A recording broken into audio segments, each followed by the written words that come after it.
study of Ashworth Manor, when Miss Marple finally made her way inside, along with the other guests who had begun to crowd toward the open French doors, presented a scene that would have been almost comical in its theatricality had it not contained within it the unmistakable odor of genuine tragedy. Lady Ashworth stood near her mahogany writing desk, one hand pressed to her bosom in a gesture that suggested either profound distress or its convincing theatrical representation, while Edmund knelt beside the leather wingback chair that occupied the corner near the window, his face a mask of shock and something that might have been, though Miss Marple would not have presumed to judge too quickly, relief. The body of Sir Leonard Whitmore, the retired magistrate and Lady Ashworth's cousin, lay slumped in that chair with his head tilted back at an angle that suggested he had been dead for somewhere between 30 minutes and 2 hours. Though Miss Marple, who had observed death in several of its manifestations over the years, suspected the latter. A crystal tumbler lay on its side on the floor beside the chair, and a faint smell of bitter almonds mingled with the more familiar scents of leather and old paper that typically inhabited the study. Dr. Harmon, who had hurried in with the authority that his profession granted him, was already making preliminary observations, his fingers on the old man's wrist more from habit than any expectation of discovering a pulse. The rector had quietly ushered most of the ladies back toward the garden, but Miss Marple, having contrived to be examining a portrait on the study wall when Mr. Whitmore attempted to restore order, found herself in the position of being overlooked entirely, which was precisely where she preferred to be. Edmund Ashworth was explaining in a voice that trembled slightly that he had excused himself from the garden party to fetch a particular bottle of wine from the study for Lady Ashworth, who had mentioned that their supply was running low and that Sir Leonard had always appreciated a decent claret. Upon entering, he had immediately noticed that something seemed wrong, though he could not precisely articulate what had first alerted him.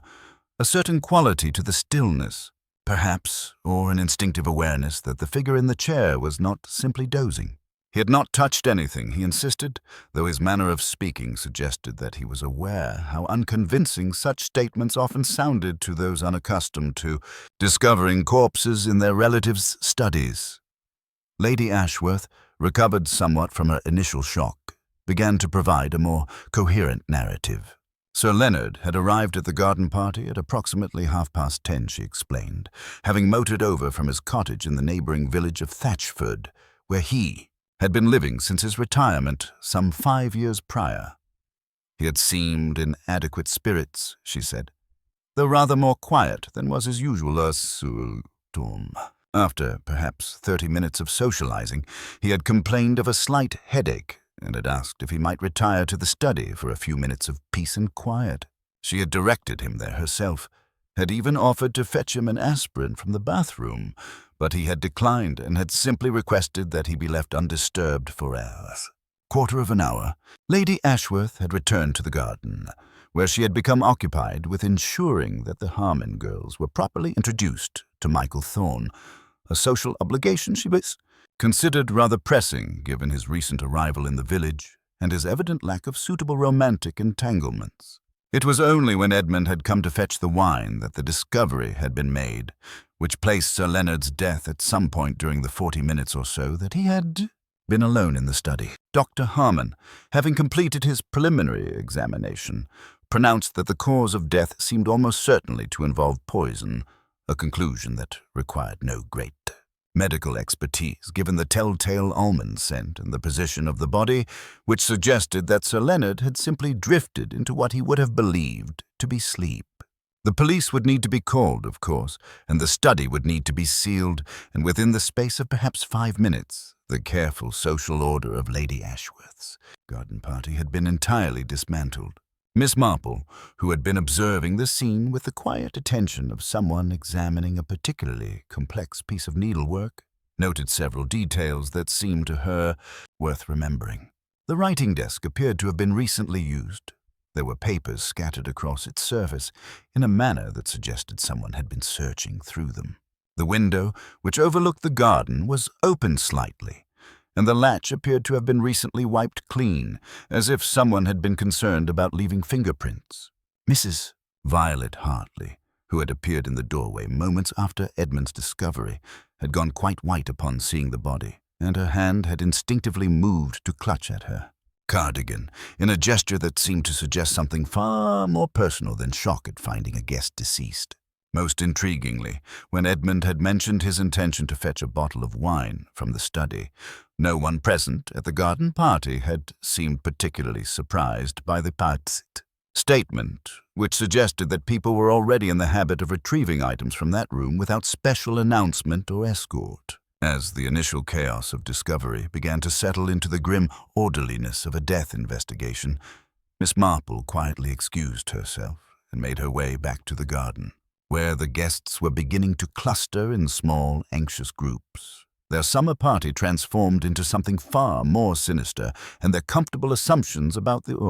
safety of their village about to be tested in ways that none of them could yet imagine. The garden had transformed into something between a social gathering and a waiting room for disaster. The guests clustered in small, fractious groups, the earlier conversations about weather and local happenings replaced by urgent whispers and speculation.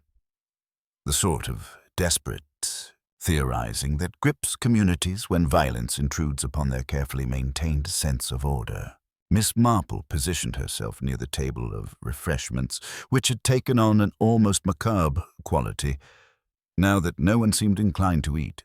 and began the work of listening, not to what people said directly to one another, but to the manner in which they said it, to the gaps between words where real meaning often resided. The rector's wife was holding forth to Mrs. Eleanor Drake, the postmistress, with the particular confidence of someone who had decided the matter was settled in her own mind. Sir Leonard Whitmore, she explained with the certainty of absolute conviction, had always been a troubled man, prone to dark moods and solitary habits, and it was really quite obvious that he had taken his own life. The headache had likely been a pretext, a way of removing himself from social observation so that he could carry out his intentions undisturbed. This theory had the attractive quality of being simple and conclusive, and Miss Marple observed how readily other guests began to accept it, how comforting they seemed to find the notion that a suicide required no investigation, no dark suspicions cast upon their neighbors, no suggestion that violence could emanate from within their own community, rather than arriving as a finished act from some troubled outside consciousness. Yet even as this narrative took hold among the less perceptive members of the gathering, Miss Marple noticed those for whom it sat rather less comfortably. Michael Thorne, for instance, had positioned himself near the rose garden, where he appeared to be examining the blooms with an intensity that suggested he was less interested in horticulture than in avoiding conversation. His jaw was set in a way that spoke of tension, and his fingers repeatedly clenched and unclenched at his sides in the manner of a man suppressing some strong emotion. Caroline Ashworth had taken a seat on one of the white chairs and was staring toward the house with an expression of such studied blankness that it constituted its own form of communication, the careful neutrality of someone who had learned that showing nothing was safer than showing anything at all. Most intriguingly, Robert Graves, the head gardener, had disappeared entirely from the garden, and when Miss Marple glanced toward the potting shed visible at the garden's far edge, she could make out his figure, moving about with the deliberate intensity of someone performing necessary labor as a means of managing distress. Dr. Harmon emerged from the house approximately 20 minutes after the discovery, his expression grave in a manner that seemed to carry professional weight rather than mere social conditioning. The police had been summoned, he announced, and Inspector Craddock from the county town would be arriving within the hour. In the meantime, no one was to leave the property, and it would be helpful if everyone remained calm and available for preliminary questioning. The word poison had not yet been spoken aloud in the garden, but it hung in the air nonetheless, settling over the assembled guests like a fog that gradually made breathing more difficult. It was at this precise that Lady Ashworth herself appeared on the terrace, her composure restored to something approximating its normal state, though her eyes betrayed the cost of that restoration. She announced, with the authority of someone accustomed to being obeyed, that she would like everyone to return inside to the drawing room, where they would be more comfortable. while awaiting the arrival of the police. The garden party was, for all practical purposes, concluded, though she hoped that no one would trouble themselves with the social awkwardness of the situation. Life, she said with a brittleness that suggested she had rehearsed the phrase, must continue, and dwelling upon tragedy served no purpose. Most of the guests complied, though Miss Marple noted that Edmund Ashworth did not move from the study window, where he stood watching the police cars approach the drive with the fixed attention of a man observing his own future being decided. Miss Violet Hartley, when she passed Miss Marple on the way inside, seemed scarcely able to maintain her composure, and her hand trembled as it gripped the teapot she carried. And object she appeared to have retrieved from the table without any conscious awareness of doing so. The drawing room, when the guests had assembled within its constraints, seemed somehow smaller than it had on previous occasions, or perhaps it was simply that the weight of collective anxiety compressed the available space. The servants moved about distributing fresh tea and sherry, and Miss Marple found herself positioned near the bookcase, where she could observe the room's occupants without appearing to do so. She had not, she reflected, actively inserted herself into the investigation, nor had she made any claims about the nature of Sir Leonard's death. Yet she had the distinct sense that before the evening concluded, she would have observed something that others, constrained by their positions, their hopes, their fears, would be unlikely to notice. It was in this moment, as the drawing-room settled into an uneasy quiet, punctuated by the ticking of the mantelpiece clock, that Miss Marple began the careful work of paying attention to the small, almost invisible details that she had spent a lifetime learning to read.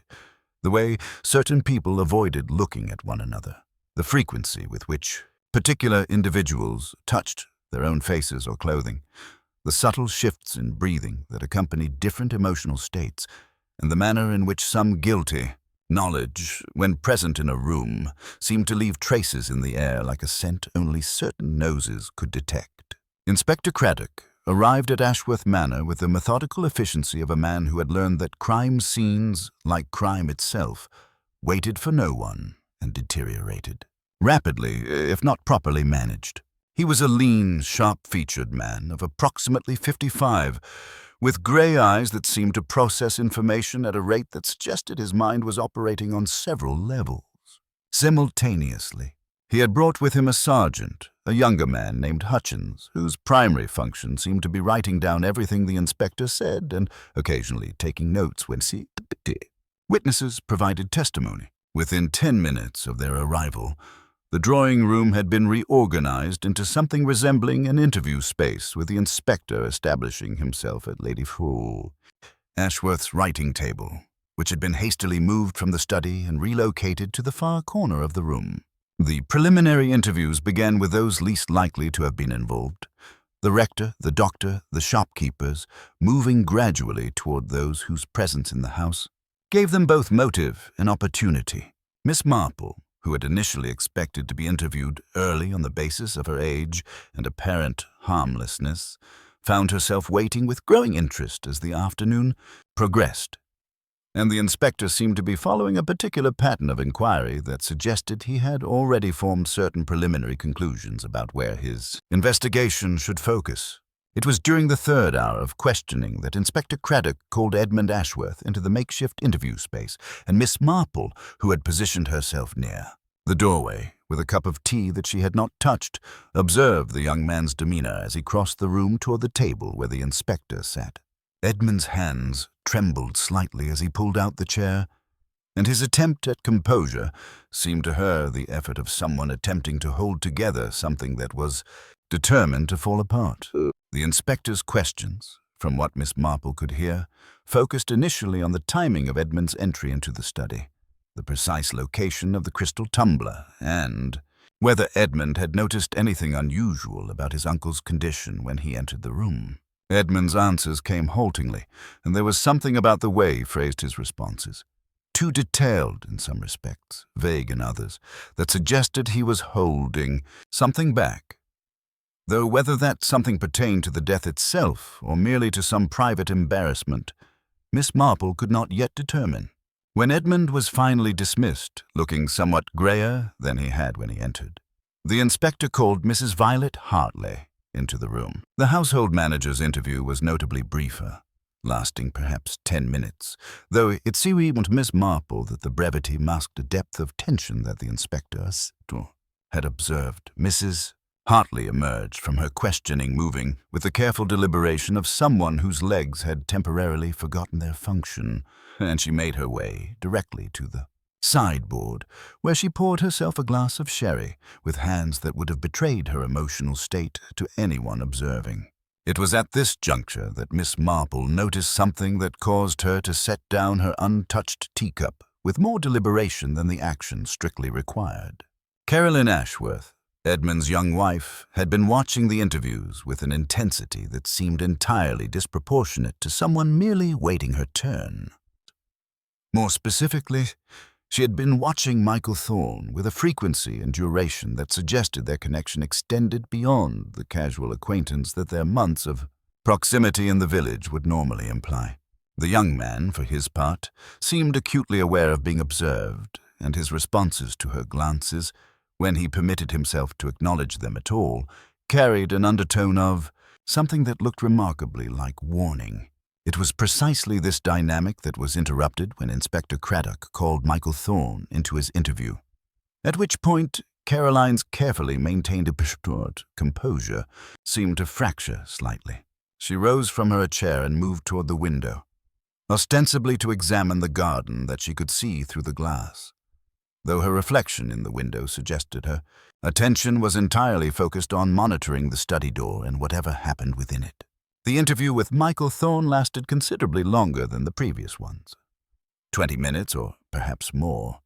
and when he finally emerged, his usual superficial charm seemed to have been replaced by something harder and more guarded. He did not look at Caroline, which was itself a form of communication, a deliberate negation of contact that seemed designed to discourage any observer from drawing conclusions about their relationship.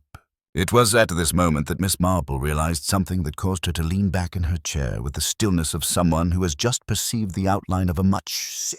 larger puzzle than she had initially suspected. The obvious narrative, that Sir Leonard had taken his own life, was clearly not the one that Inspector Craddock had accepted, despite what the rector's wife and her followers seemed to believe. The inspector's questions had all been directed toward establishing opportunity and movement rather than motive for suicide, and his manner with each witness had contained an undercurrent of suspicion that suggested he believed someone in this room had deliberately introduced poison into Sir Leonard's drink. What was more, based on the inspector's line of questioning,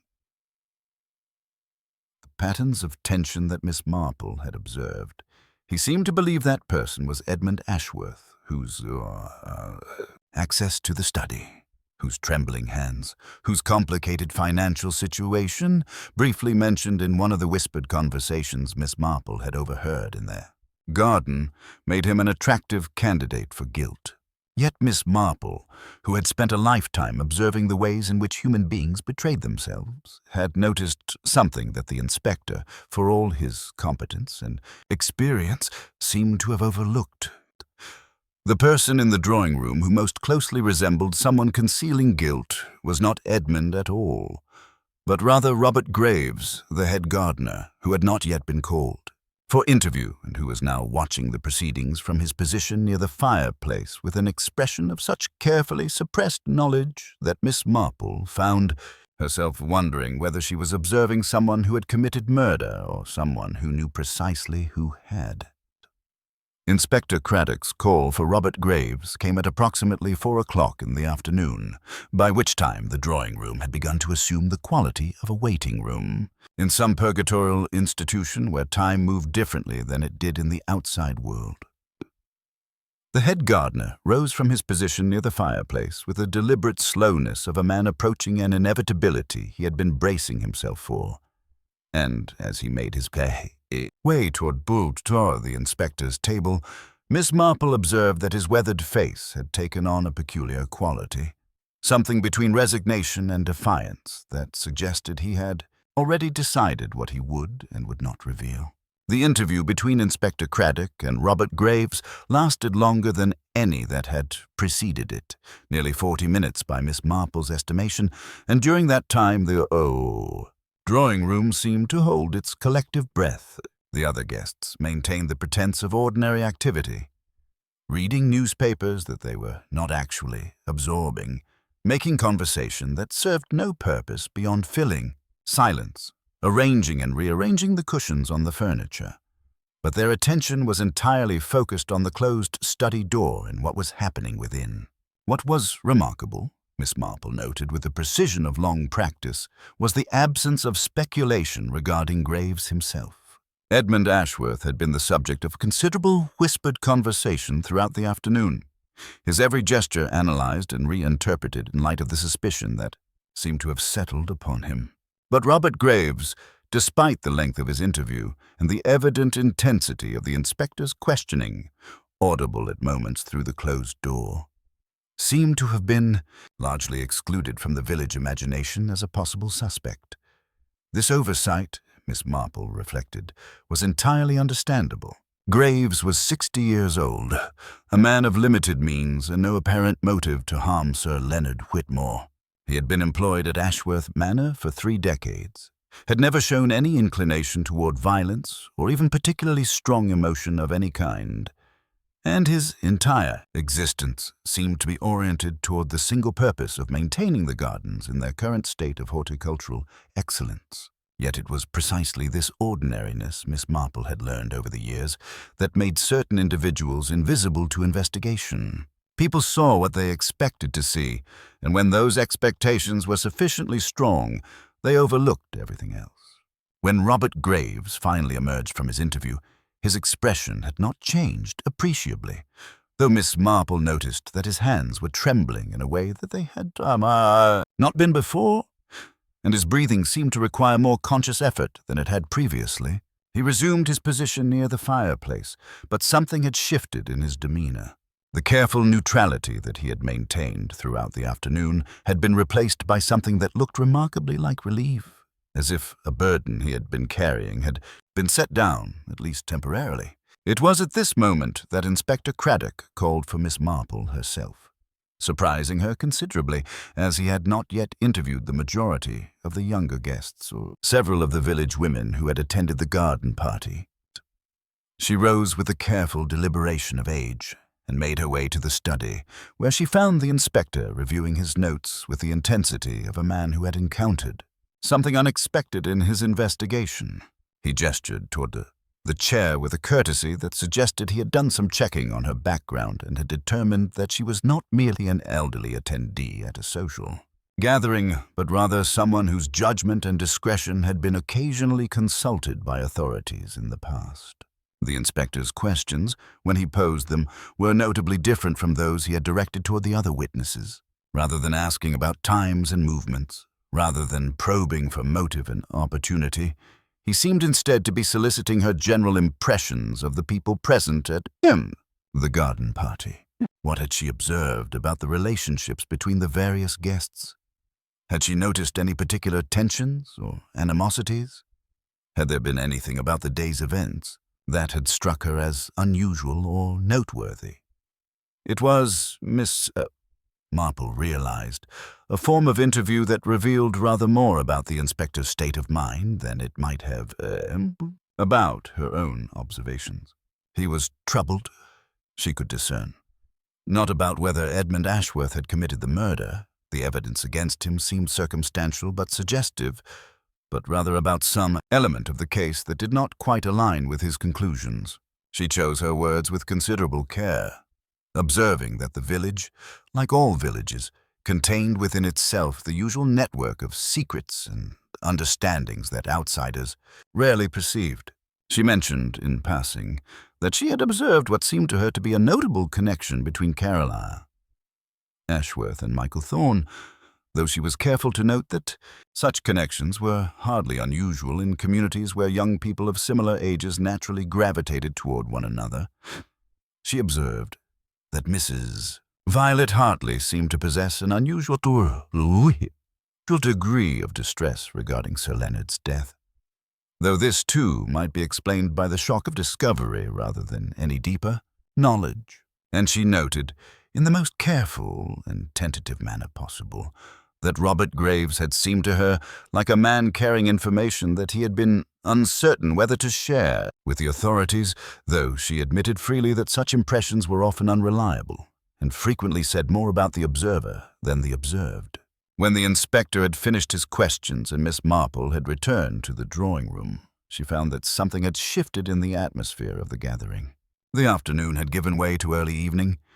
and Lady Ashworth had begun, with her characteristic determination, to maintain the forms of civilization, to arrange for dinner, to be prepared for the assembled guests. It was becoming clear that no one would be permitted to leave Ashworth Manor until the inspector had satisfied himself as to the identity of Sir Leonard's poisoner. And it was equally clear that the inspector, despite his interviews with the principal suspects, remained uncertain in a way that suggested the most obvious narrative, the one that seemed to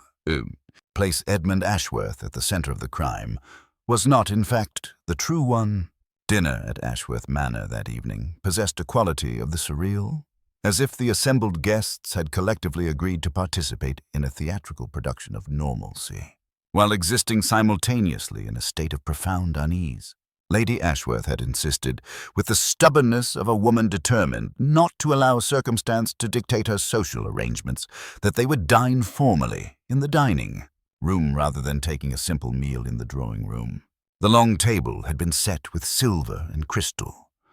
The servants had been instructed to proceed as though nothing unusual had occurred, and a succession of carefully prepared courses had been brought to table with all the ceremony that such occasions traditionally required. Yet the conversation that typically accompanied such meals had been replaced by a stilted succession of comments on the weather, the quality of the food, and other topics of such profound insignificance that they seemed almost to mock the reality that everyone present was acutely aware of.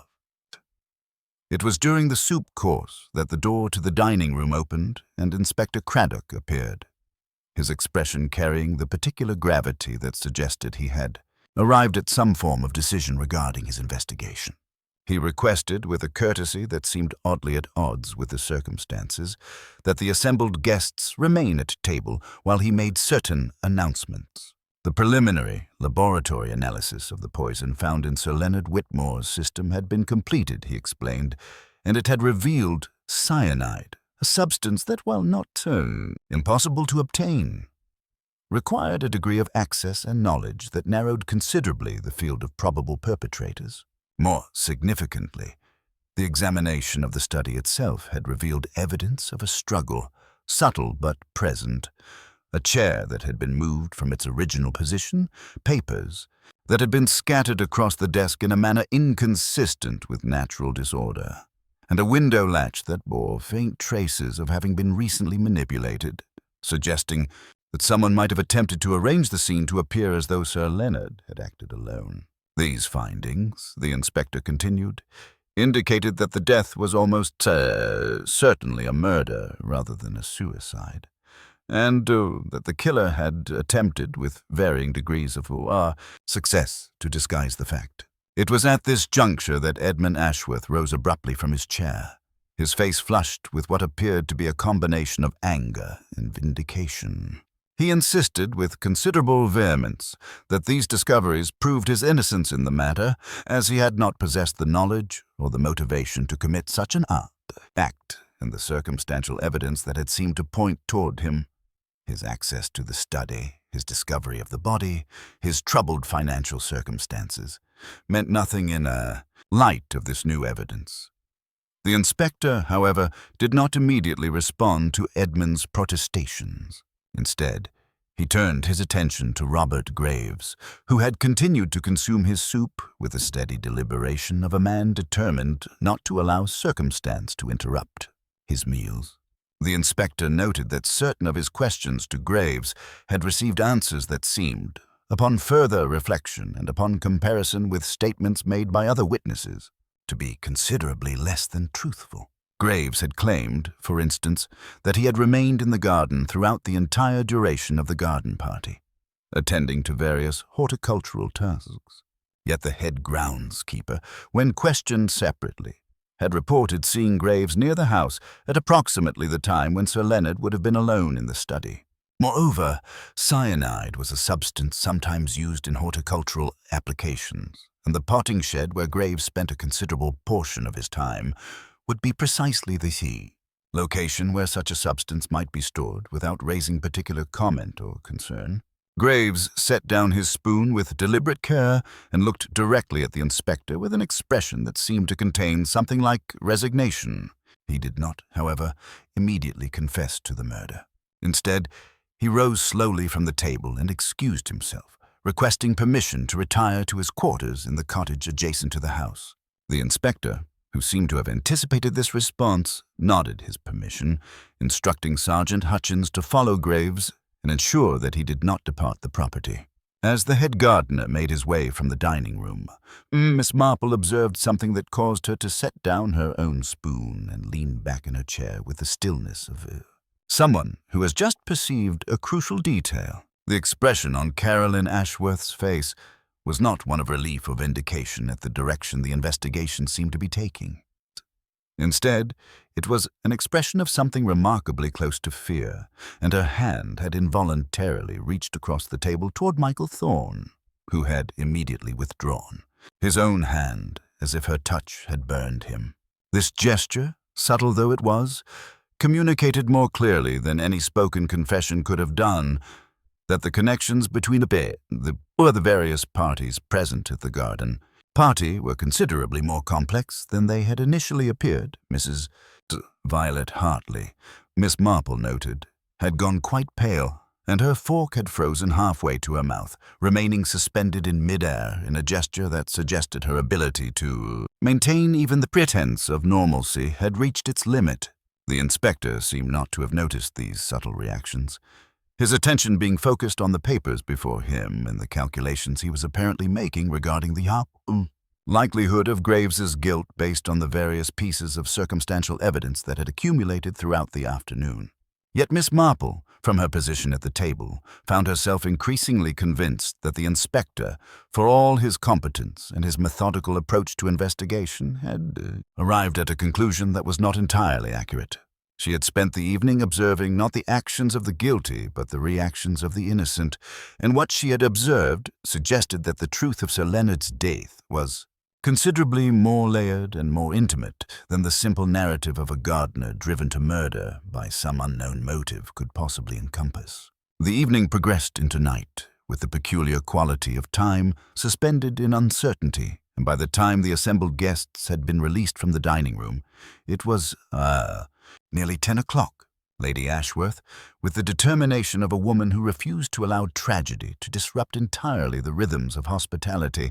had arranged for bedrooms to be prepared for those guests who lived at sufficient distance that returning home seemed impractical. Most of the villagers had elected to remain, partly out of genuine fatigue and partly, Miss Marple suspected, out of a morbid desire to be present when the final resolution of the mystery occurred. Miss Marple herself had been offered the guest room adjacent to Caroline Ashworth's, a circumstance that seemed to her neither accidental nor particularly consequential, though it did provide her with a certain proximity to the young woman whose reactions throughout the evening had suggested she possessed knowledge that extended beyond the boundaries of, innocent observation. It was at approximately 11:30, as Miss Marple was preparing herself for bed, that she heard the soft sound of movement in the corridor outside her room. The footsteps were deliberate but careful, suggesting someone attempting to move through the house without drawing attention, and when Miss Marple opened her door slightly and peered into the corridor, she observed Caroline Ashworth making her way toward the back staircase that led downward toward both the kitchens and the servants' quarters beyond. Miss Marple, who had learned over decades that the most significant events frequently occurred when official investigation had temporarily ceased and people believed themselves, unobserved, donned her dressing gown and followed at a discreet distance. Caroline descended the back stairs and made her way through the darkened kitchen, moving with the familiarity of someone who had previously traversed this route. and emerged into the servants' corridor that led toward the cottage where Robert Graves maintained his quarters. Miss Marple, remaining in the shadows near the kitchen door, observed as Caroline knocked softly on Graves's cottage door and was admitted almost immediately, as if the old gardener had been expecting her arrival. The conversation that followed, though conducted in low voices, was sufficiently audible through the open door that Miss Marple was able to discern its essential content. Caroline was begging Graves, her voice trembling with emotion, to reconsider whatever confession or admission he seemed to be contemplating. She insisted that he could not allow himself to be blamed for something that he had not done, that the truth, however damaging it might be to those presently involved, must eventually be revealed. Graves's responses were quieter, more measured, but carried an undertone of determination that suggested he had arrived at some form of decision from which he would not be easily dissuaded. He seemed, from what Miss Marple could hear, to be willing to accept blame for the murder in exchange for some form of protection or guarantee regarding Caroline herself, though the precise nature of that arrangement remained unclear. The conversation concluded after approximately 10 minutes, and Caroline emerged from the cottage with tears streaming down her face, her earlier composure entirely abandoned. She made her way back toward the house with less care for stealth than she had employed on the journey downstairs, and Miss Marple, sensing that the moment for careful observation had temporarily passed, returned to her own room where she spent the remainder of the night in the kind of contemplative wakefulness that frequently accompanied the approach of significant revelations. By the time morning arrived, the household had been awakened by the news that Robert Graves had apparently departed during the night, leaving behind a letter for Inspector Craddock that constituted, for all practical purposes, a confession to the murder of Sir Leonard Whitmore. The letter, which the inspector shared with the assembled household at breakfast, was written in Graves's careful hand and stated simply that he had poisoned Sir Leonard out of a sense of personal grievance, though the letter did not specify the precise nature of that grievance or the circumstances that had led to his decision. The inspector seemed satisfied with this development, viewing the confession as the natural conclusion to his investigation, and he announced his intention to remove Graves from Poole, the property for formal booking and processing through the criminal justice system. Edmund Ashworth seemed considerably relieved by this turn of events, his demeanor brightening noticeably now that suspicion had been officially directed away from him. Lady Ashworth resumed her customary air of composed superiority, treating the entire matter as an unfortunate but ultimately manageable disruption to her social standing. Yet Miss Marple, observing the assembled household over breakfast, found herself increasingly convinced that the official resolution of the case was, in fact, considerably less than the complete truth. The reaction of Caroline Ashworth to news of Graves's confession was not one of relief, but rather of something that looked remarkably like resignation mixed with despair. Michael Thorne's apparent indifference to the proceedings seemed to her to be a carefully maintained facade, masking emotions that he dared not reveal. And Mrs. Violet Hartley's behavior had undergone a subtle shift from distress to something that might almost be interpreted as watchfulness, as if she were observing the unfolding drama, with the attention to detail that went considerably beyond the natural curiosity of someone merely present at a crime's resolution. Miss Marple rose from the breakfast table as soon as she decently could and made her way to the morning room, where she found Inspector Craddock reviewing his files prior to his departure. She requested a private word with him, and when they were alone, she posed a question that seemed to her to go to the heart of the matter. Had he, she inquired gently, received satisfactory explanation for why a man of Robert Graves' apparent temperament would suddenly commit murder? And had he verified independently that Graves had in fact been present in the study at the moment when Sir Leonard died?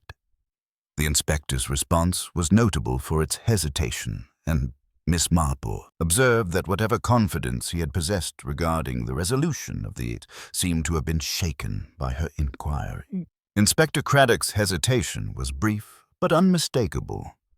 and when he spoke, His words carried the tone of a man who was beginning to suspect that the neat conclusion he had constructed was not quite as structurally sound as he had believed. He admitted with considerable reluctance that Graves' upseas confession, while appearing to resolve the matter to the satisfaction of the local authorities, contained certain elements that did not align entirely with the physical evidence recovered from the study. Graves had claimed to have administered the poison directly into Sir Leonard's drink, yet the positioning of the tumbler, when discovered, suggested it had been placed on the floor after having been knocked over, which would be inconsistent with a man calmly drinking from a glass that had been deliberately poisoned. Moreover, the scratches on the window latch and the scattered papers on the desk suggested a struggle that would have been entirely unnecessary if Graves had simply added poison to the drink while Sir Leonard was distracted or unaware. The inspector seemed to have justified these inconsistencies to himself by attributing them to the chaos that often accompanied violent acts, to the possibility that his mental reconstruction of events had been slightly inaccurate, or to the simple fact that witnesses and perpetrators frequently misremembered the precise sequence of occurrences. Yet Miss Marple perceived that he was speaking as much to convince himself as to explain the situation to her, and she sensed the moment at which genuine doubt began to crystallize in his mind regarding whether he had, in fact, identified the true perpetrator of Sir Leonard's murder. She posed her inquiry with the gentleness of someone who had learned that direct accusation frequently produced defensive responses rather than honest reflection. She suggested tentatively that Robert Graves's confession might constitute not a genuine admission of guilt, but rather a form of protection extended towards someone else, someone whose involvement in the death would be considerably more damaging were it to be revealed. She noted, with the careful precision of careful observation, that Graves's apparent concern for Caroline Ashworth seemed to exceed what might be considered normal regard for the Southampton employer's young wife, and she wondered aloud whether there might exist some connection between Graves and Caroline that would explain his willingness to accept blame for a crime he had not committed. The inspector's expression shifted noticeably at this suggestion, and Miss Marple observed the precise moment at which the possibility occurred to him that his investigation might require considerably more depth than he had thus far provided. He rose from his chair and made his way toward the window, looking out over the gardens where Robert Graves had spent 3 decades cultivating beauty from soil and seed. When he spoke again, his voice carried the quality of a man thinking aloud rather than providing explanation. He acknowledged that Graves had mentioned, during their interview, that he had known Caroline's mother years ago, before the woman had married Edmund Ashworth's father and moved into the circle of gentry that employed men like Graves. It was possible, the inspector admitted, that some form of paternal affection or familial connection existed between Graves and Caroline, though the precise nature of such a connection would require considerably more investigation to determine. More significantly, Miss Marple's suggestion prompted him to reconsider the timeline of events on the morning of the garden party with greater care. If Graves had not, in fact, been the person who administered the poison to Sir Leonard, then someone else must have done so. Someone who had access to the study, knowledge of Sir Leonard's movements, and sufficient motive to wish him dead. The list of individuals who met those criteria was considerably shorter than the inspector had initially supposed, and as he mentally reviewed the possibilities, his gaze seemed to settle, almost unconsciously, in the direction of the dining room where the household was still assembled at breakfast. Miss Marple observed this shift in his attention with considerable interest, and she perceived that his mind was now engaging in the process of reconstructing the events of the previous day with the assumption that the guilty party was not Robert Graves, but rather someone whose involvement would have been considerably less obvious to preliminary investigation. She excused herself from the morning room and made her way back toward the dining room, where she found that Edmund Ashworth had departed, leaving only Caroline, Michael Thorne, Mrs. Violet Hartley, and Lady Ashworth at table. The young women seemed to her to be avoiding one another's eyes with the deliberateness of people engaged in a carefully choreographed performance of casual yard disappragat. while Mrs. Hartley was consuming her breakfast with an intensity that suggested she was attempting to ground herself in the physical world through the simple act of eating. It was at this moment that a messenger arrived from the county town with news that Robert Graves had been discovered attempting to flee across the countryside in the direction of the coastal towns, where he presumably hoped to find a passage aboard a ship bound for the continent. He had been apprehended without incident and was being held pending formal charges, though the circumstances of his attempted flight seemed to the inspector to add considerable weight to the assumption that Graves was, in fact, guilty of the crime with which he had been charged.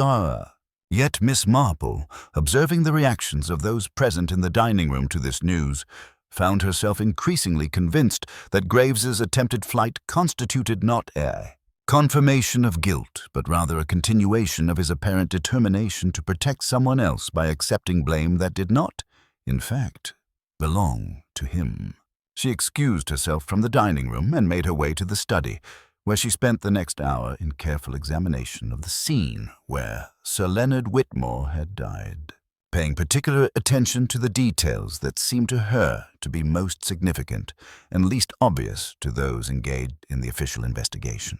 The study of Ashworth Manor, when examined in the absence of the emotional turbulence that had characterized the previous day's discovery, revealed itself to be a room of considerable complexity, one whose physical arrangement seemed to Miss Marple to tell a story that contradicted the official narrative in several significant respects. The desk was positioned near the window, affording whoever sat at it a clear view of the garden and the terrace beyond. Yet the chair in which Sir Leonard had been found was situated in the corner, positioned such that anyone approaching from the doorway would have been visible to an observer standing near the desk. This arrangement suggested to Miss Marple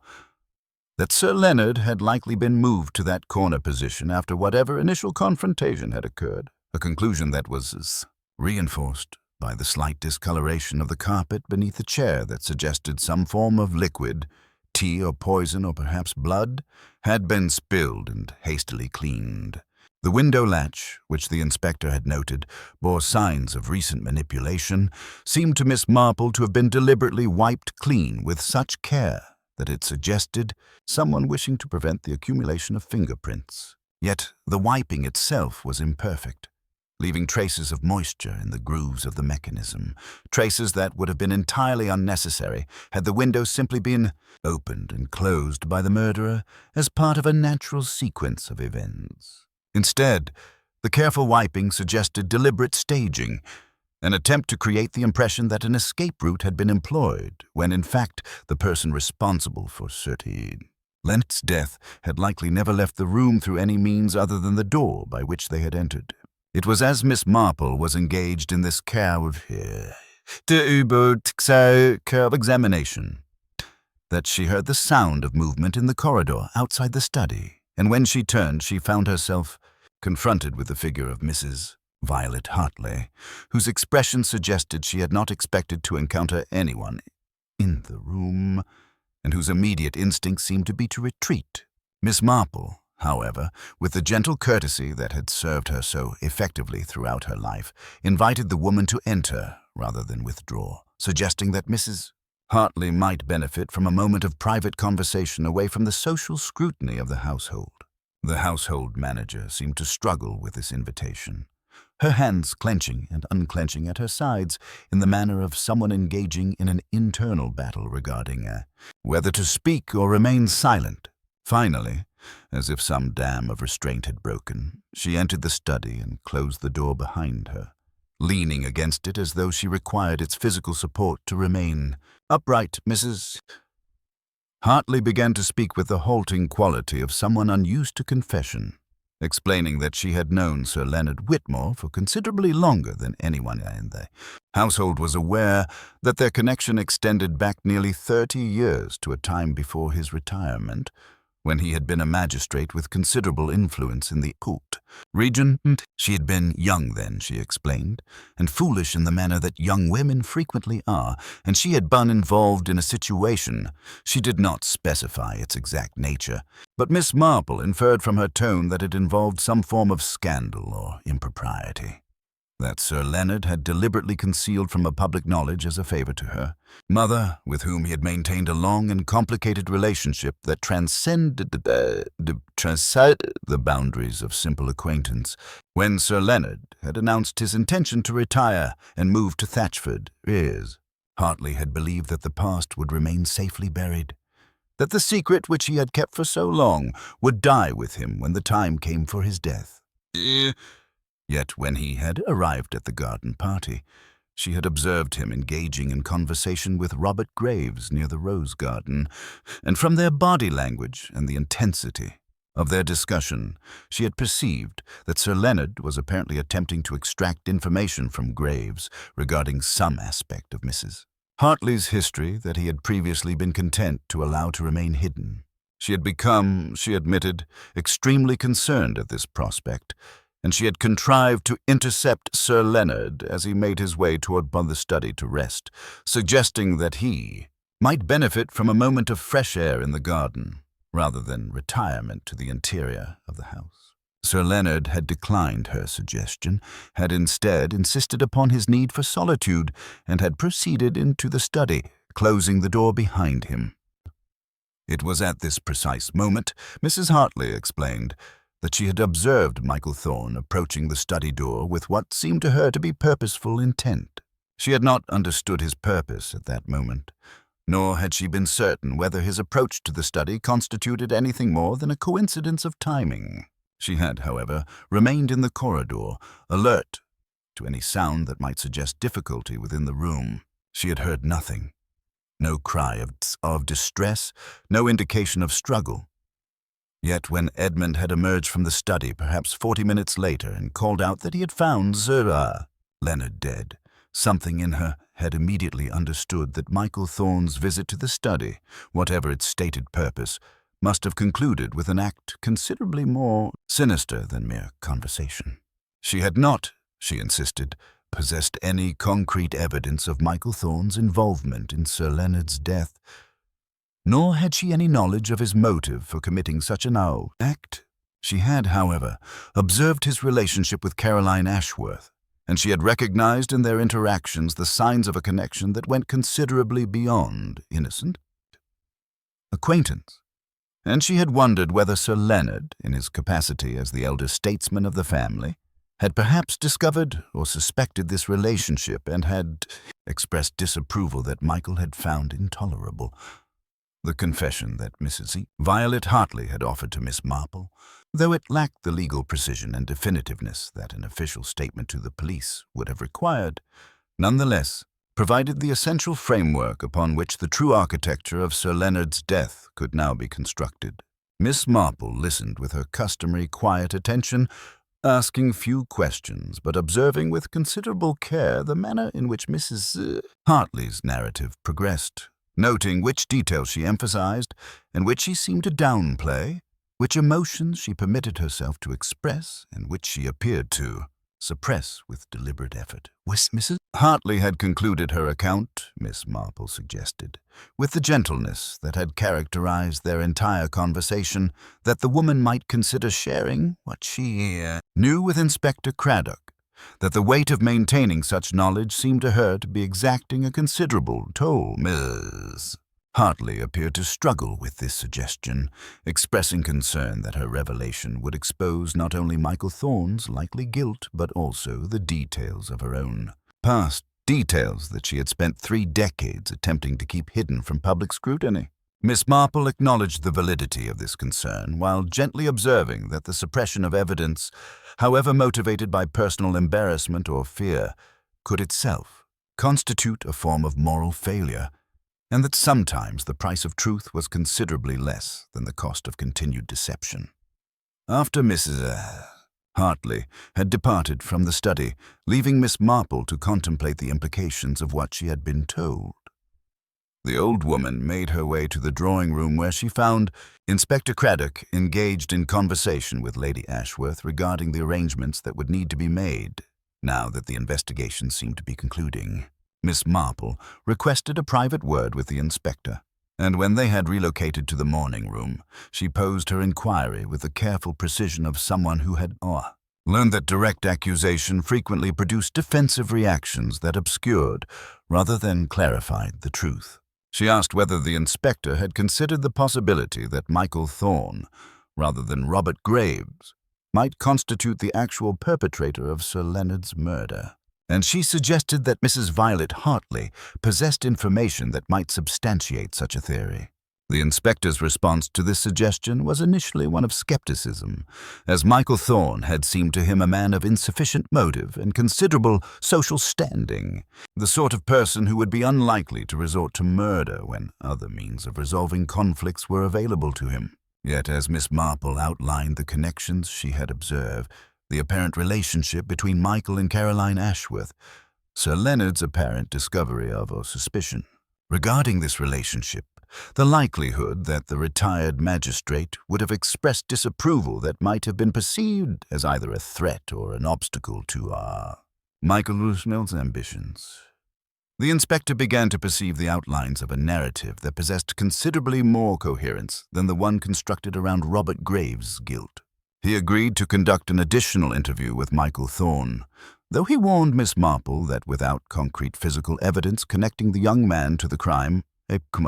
confession would be difficult to obtain. The interview with Michael Thorne took place in the study itself, a location that Miss Marple suspected the inspector had chosen deliberately, hoping that the proximity to the scene of the crime might prompt psychological responses that would facilitate revelation. Michael initially maintained his innocence with considerable vehemence, protesting that he had barely known Sir Leonard Whitmore, that he possessed no motive to harm the man, and that his presence near the study on the morning of the garden party was entirely coincidental, the result of his simply passing through the house in search of the lavatory. Yet as the inspector probed more deeply into the details of Michael's financial situation, his relationship with Caroline Ashworth, and his apparent awareness of Sir Leonard's intention to mention to Edmund Ashworth certain concerns regarding the propriety of Michael's attentions toward Edmund's wife, the young man's composure began to fracture. The inspector observed, with the experience of long practice, the precise moment at which Michael's resistance gave way to something resembling desperation, the moment at which he seemed to comprehend that his situation had become sufficiently precarious. That continued denial was counterproductive. It was at this juncture that Michael Thorne offered what amounted to a partial confession, though one characterized by considerable shifting of responsibility and circumstantial justification. He acknowledged that he had indeed entered the study on the morning of the garden party, that he had carried with him a small vial of cyanide obtained from a chemical supplier he knew in London through circumstances he refused to detail. He had not, however, he insisted with considerable emphasis, originally intended to use the poison against Sir Leonard. Instead, he had been planning an act of self-destruction, contemplating an exit from a life that had become increasingly complicated by his relationship with Caroline Ashworth, and his awareness that such a relationship could have no legitimate resolution given her existing marriage. Yet when Sir Leonard had begun to lecture him regarding the impropriety of his conduct, when the old man had threatened to inform Edmund of the nature of Michael's attentions toward Caroline, something had snapped within him. In a moment of what he characterized as temporary insanity, he had introduced the poison into Sir Leonard's drink, had watched with a horror that seemed to him undiminished by awe the passage of time as the old man had begun to lose consciousness, and had then fled the study, leaving behind him a crime that he had spent every moment since attempting to process and understand. The arrest of Michael Thorne and the subsequent release of Robert Graves from custody occurred with the inevitable machinery of official justice grinding into motion. Yet the resolution of the murder inquiry seemed to Miss Marple to represent not the conclusion of the mystery, but rather merely one chapter in a considerably longer narrative concerning the nature of human motivation, the destructive power of concealed desire, and the manner in which small communities harbor within themselves currents of emotion and ambition that frequently remain invisible to casual observation. The household at Ashworth Manor gradually returned to something approximating normality over the course of the following week, though the atmosphere remained permanently altered, carrying within it the residue of shock and the uncomfortable awareness that violence and betrayal could emerge from sources that had seemed entirely benign. Lady Ashworth, with characteristic determination, began to reconstruct the social narrative surrounding the events, gradually shifting her public statements to emphasize her own acuteness in perceiving that Michael Thorne had always possessed a certain instability beneath his superficially charming demeanor, a rewriting of history that conveniently allowed her to claim prescience regarding character assessments she had actually entirely missed. Edmund Ashworth, freed from the suspicion that had briefly threatened to engulf him, seemed to experience a curious liberation, as though the revelation of his wife's emotional entanglement with another man had paradoxically relieved him of obligations toward maintaining a marriage that had never possessed genuine foundation. Caroline herself remained largely sequestered within the house, emerging only for necessary functions, her expression carrying the haunted quality of someone who had glimpsed the consequences of her own desires and found them considerably more terrible than she had anticipated. It was on the morning of Miss Marple's final day at Ashworth Manor that Inspector Craddock requested a private meeting with her in the morning room, an interview that he seemed to approach with some combination of professional obligation and genuine curiosity regarding her methods of observation and deduction. He acknowledged with the candor that genuine respect often produces, that her insights had proven crucial to the resolution of the case, that without her suggestion regarding the true identity of Sir poor Leonard's murderer, he might well have proceeded to build a prosecution against Robert Graves based on circumstantial evidence that would have ultimately resulted in the conviction of an innocent man. He expressed his professional appreciation for her assistance and his recognition that her understanding of human nature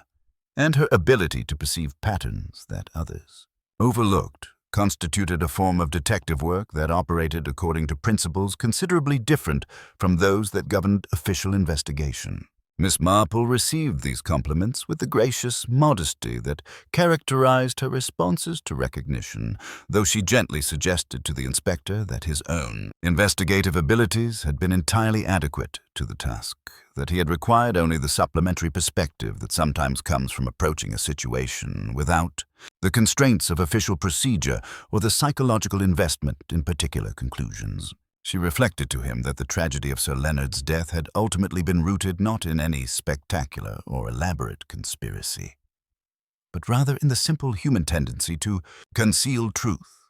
to avoid honest confrontation with difficult realities, and to permit small deceptions to accumulate until they had become substantial enough to generate catastrophic consequences. Michael Thorne had been driven to murder, not by any grand passion or ambitious scheme, but rather by the mundane desperation of a man whose romantic desires had exceeded the boundaries of what society would permit, whose awareness of his own inadequacy had manifested in destructive rather than constructive behavior. Robert Graves had been willing to accept blame for a crime he had not committed in order to protect someone whose welfare he valued more highly than his own freedom, a sacrifice that spoke to a form of human devotion that rarely achieved recognition in the annals of criminal investigation. Even Mrs. Violet Hartley's long maintenance of her secret regarding her own past represented not malice, but rather the human desire for privacy, the understandable reluctance to expose oneself to judgment and condemnation for actions taken in circumstances that had since been superseded by decades of respectable conduct. As Miss Marple made her preparations for departure from Ashworth Manor, she found herself reflecting on the peculiar nature of detective work as it manifested in small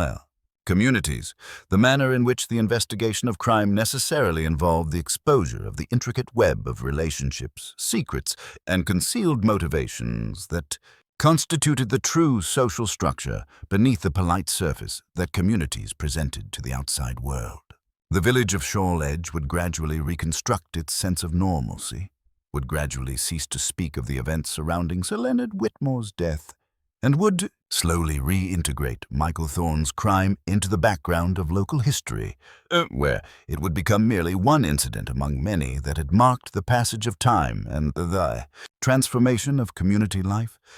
Yet for those directly affected, for Edmund and Caroline, for Robert Graves, for Mrs. Violet Hartley, for the various members of the household and the village who had been touched by the investigation, the events would remain permanently imprinted on their consciousness, would continue to influence their behavior and their understanding of themselves and their neighbors in ways both subtle and profound. On her final evening, Miss Marple took tea with Lady Ashworth in the drawing-room, engaging in the sort of inconsequential conversation that characterized their prior interactions, discussing the weather, the garden, the prospects for the roses in the following season, topics of such apparent insignificance that they seemed to restore, at least temporarily, the illusion of a world governed by predictability and civility rather than by the darker impulses that the past week had revealed to operate beneath the surface of even the most respectable households. As Miss Marple departed Ashworth Manor the following morning, she carried with her the conviction that evil rarely announced itself with dramatic flourish, that the capacity for destructive action existed in ordinary people under ordinary circumstances, and that the work of understanding human nature required not merely intelligence, but patience, compassion, and the willingness to recognize that even those who committed terrible acts were themselves frequently victims of circumstances and desires that exceeded their capacity to manage with wisdom and restraint.